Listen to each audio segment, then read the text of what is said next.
शैतानी रस्में। पीयूष निकी को अंजलि की बीमारी के बारे में बता रहा था। निकी हैरान होकर बोली, मतलब अंजलि कमरे से ही गायब हो चुकी थी? कहाँ गई थी वो? पीयूष दरवाजे की तरफ सूनी निगाहों से देखने लगा। उसे याद आ रहा था कि कैसे वो अंजलि को पुकारते हुए बेसब्री से सभी जगह ढूंढ रहा था। उसे अब भी ऐसा ही लगने लगा था कि अभी अभी अंजलि यहाँ से बाहर भागी है। वो वापस अतीत के उन पन्नों में अंजलि को ढूंढने लगा। जब पीयूष ने देखा कि अंजलि आधी रात उस कमरे में नहीं है, तो वो उसे ढूंढते हुए कमरे से बाहर निकल गया। अंजलि, अंजलि, अंजलि, अंजलि, अंजलि, अंजलि, कहाँ हो तुम? अंजलि कहाँ हो? वो हवेली के गलियारे में उसका नाम पुकारता हुआ आगे बढ़ रहा था। रात के समय उस गहरे सन्नाटे में उसकी आवाज दीवारों से लगकर गूंज रही थी। अंजलि, अंजलि, अंजलि, अंजलि, अंजलि, अंजलि, अंजलि। कुछ देर तक वो अंजलि को वहीं आस-पास ढूंढता रहा। छत पर भी देखा। उसने वो सभी जगह ढूंढ डाली जहाँ अंजलि के होने की उम्मीद थी, लेकिन जब अंजलि कहीं नहीं दिखी, तो वो कमरे के दरवाजे पर दस्तक देने लगा, जहाँ उसके फैमिली के लोग लेटे हुए थे, और उन्हें जगाने लगा। प्रतीक भैया उठिए, भाभी उठिए, माँ पापा उठिए, भवानी सिंह बाहर निकलो, मान सिंह। पीयूष की परेशानी भरी आवाज सुन सबने जल्दी से अपने बिस्तर छोड़े और बाहर निकल आए। प्रतीक अपनी आंखें मलते हुए बोला, क्या हुआ पीयूष? आधी रात को क्यों जगाया? पीयूष घबराई आवाज में बोला, भैया अंजलि गायब हो गई है, कहीं मिल नहीं रही है। प्रतीक चौंकते हुए बोला, गायब हो गई है?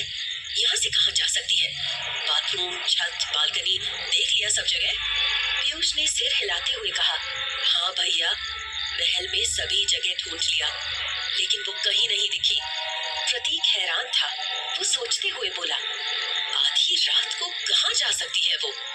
उसी समय पीयूष की माँ सुमित्रा और पिताजी भी अपने कमरे से बाहर निकले। उन्होंने पीयूष की बातें सुन ली थी। पीयूष के पिता ने कहा, तुम घबराओ मत, यही कहीं होगी, मिल जाएगी। प्रतीक, तुम खेतों की तरफ देखो तो। सुमित्रा और बड़ी बहू, तुम दोनों मिलकर महल के पीछे जाकर देखो, मैं यही बगीचे में देखता हूँ। फिर उन्होंने हवेली के गार्ड मान सिंह की तरफ देखा और कहा, तुम एक बार पुरानी हवेली देखाओ, कहीं अंधेरे में भटक तो नहीं गई। सभी लोग हाथ में टॉर्च और लालटेन की रोशनी लेकर अंजलि को ढूंढने निकले। अंजलि, अंजलि बेटा कहाँ हो? अंजलि कहाँ हो तुम?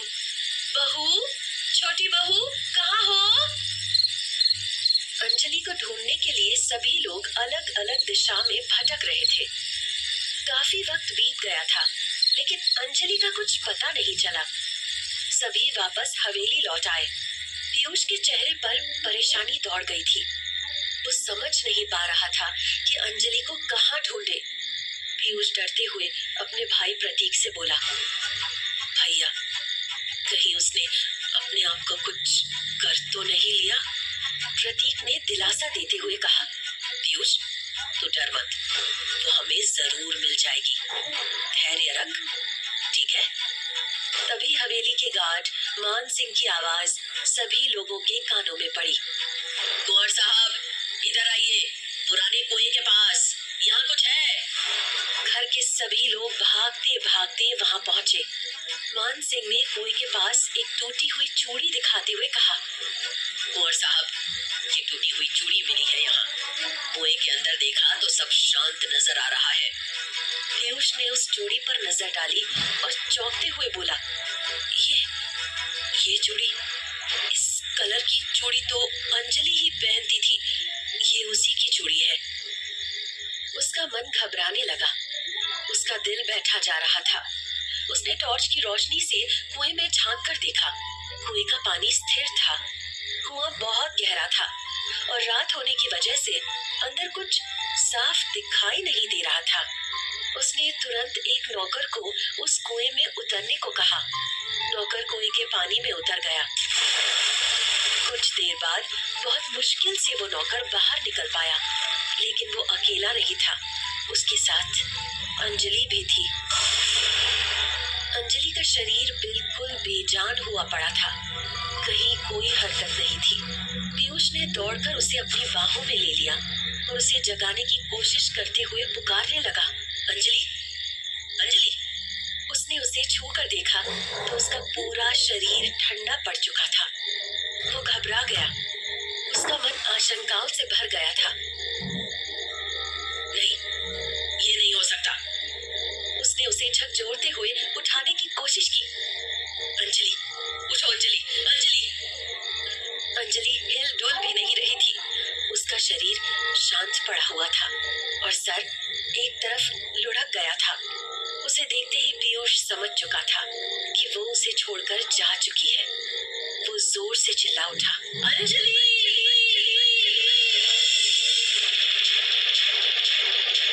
उसकी चीख से एक बार फिर पूरी हवेली गूंज उठी थी। उसकी आंखों में आंसू थे। अंजलि की दर्दनाक मौत की कहानी सुनकर निकी की भी आंखें भर आई। निकी ने पीयूष के कंधे पर दिलासे के लिए हाथ रखा और धीरे से बोली, पीयूष। निकी की आवाज सुन वो अपने अतीत की यादों से बाहर निकला। अपने अतीत को याद कर पीयूष बेहद गमगीन हो गया था। उसका गला रुंध गया था और अब निकी को भी इस बात का अफसोस होने लगा था। वो मन ही मन अफसोस करती हुई बोली, मुझे पीयूष के अतीत के जख्मों को नहीं कुरेदना चाहिए था। पीयूष रुंधे गले से बोला, उसकी मौत के बाद मैं शादी नहीं करना चाहता था। मेरे परिवार ने मुझ पर बहुत दबाव डाला, फिर भी मैं तैयार नहीं हुआ। लेकिन जब मैं गोवा गया और तुमसे मिला तो अपना दिल तुम पर हार बैठा और फिर तुमसे शादी करने का फैसला किया। मैं तुम्हें धोखा नहीं देना चाहता था, बस सब कुछ अचानक से होता चला गया। निकी भी अब उसकी स्थिति समझ सकती थी। उसे दुख हो रहा था कि न जाने उसने पीयूष के बारे में क्या क्या और कितना गलत सोच लिया था। पीयूष ने आगे कहा, मैं खुद अपने अतीत से लड़ रहा था। ऐसे में उनकी परछाई मैं हमारे रिश्ते पर नहीं पड़ने देना चाहता था। बस इसलिए मैंने अंजलि का जिक्र भी तुमसे नहीं किया। लेकिन अब मैं अपनी गलती मानता हूँ। अगर हो सके तो मुझे माफ कर दो। अंजलि अपनी गलती एक्सेप्ट करती हुई बोली, नहीं पीयूष, माफी तो मुझे मांगनी चाहिए।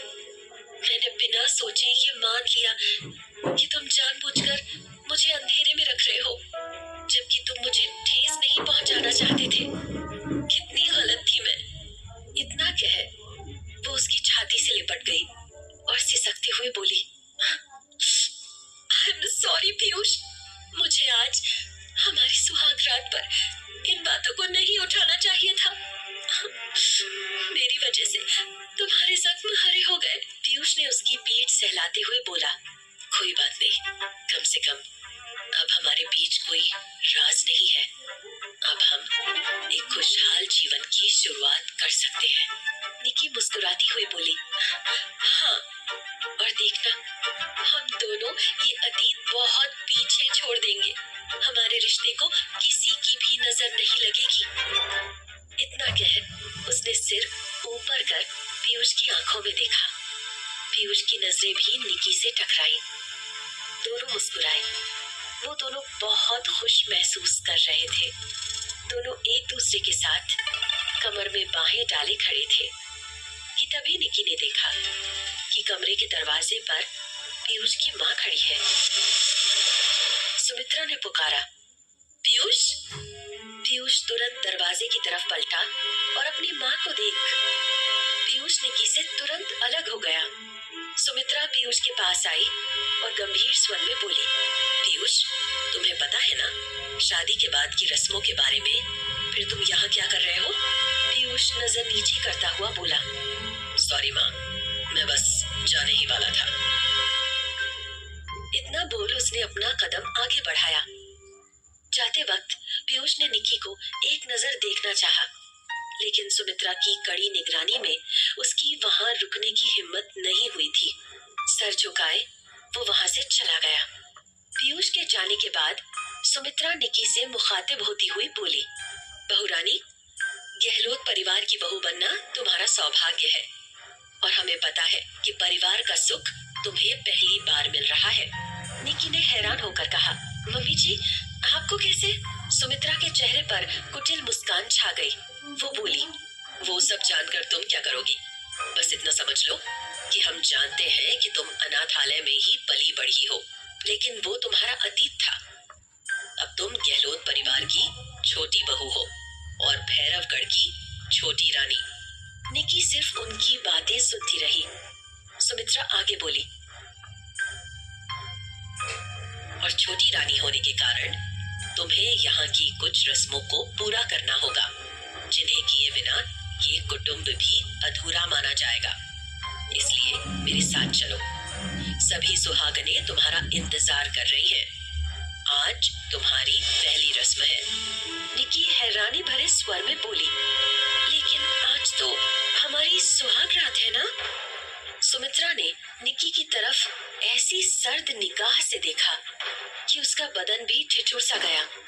अपना गुस्सा नियंत्रण में रखने की कोशिश करते हुए सुमित्रा थोड़ी सख्त आवाज में बोली, बहू, एक बात समझ लो, इस घर में कुछ ऐसे नियम और कायदे हैं जो तुम्हें कुछ अजीब लगेंगे, लेकिन वक्त के साथ तुम सब समझ जाओगी। रही बात सुहाग रात की, तो सभी रस्में ठीक तरह से संपूर्ण हो जाने के बाद हम बहुत धूमधाम से तुम्हारी सुहाग रात की तैयारी करेंगे। लेकिन अगले अमावस तक पीयूष और तुम एक दूसरे से नहीं मिल सकते, समझ गई? निकी ने मजबूरीवश हाँ में सर हिला दिया। उसका चेहरा उदास हो चुका था, लेकिन उसके मन में कई सवाल चल रहे थे।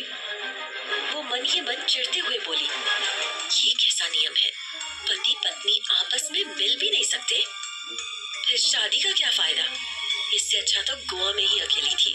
तभी सुमित्रा की आवाज उसके कानों में पड़ी, सोच क्या रही हो? अब तैयार होकर नीचे आ जाओ, हमें रस्म शुरू करनी है, जल्दी।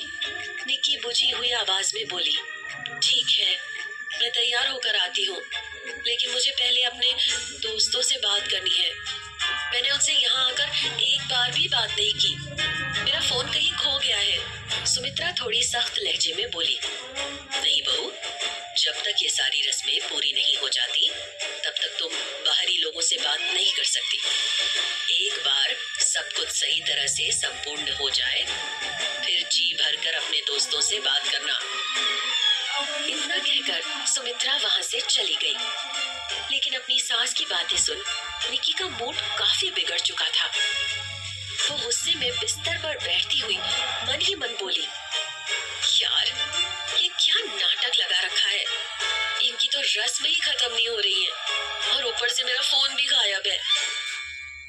निकी के पास रस्में पूरा करने के सिवाय कोई उपाय भी नहीं था। वो जल्दी ही तैयार होकर नीचे आ गई। उसने देखा कि सामने कुछ औरतें लाल जोड़ा पहने और हाथ में कलश लिए खड़ी हैं। निकी ने देखा कि सुमित्रा भी एक कलश लिए वहां खड़ी थी और रस्मों की तरह उसे ये रस्म भी अजीब और डरावनी लग रही थी।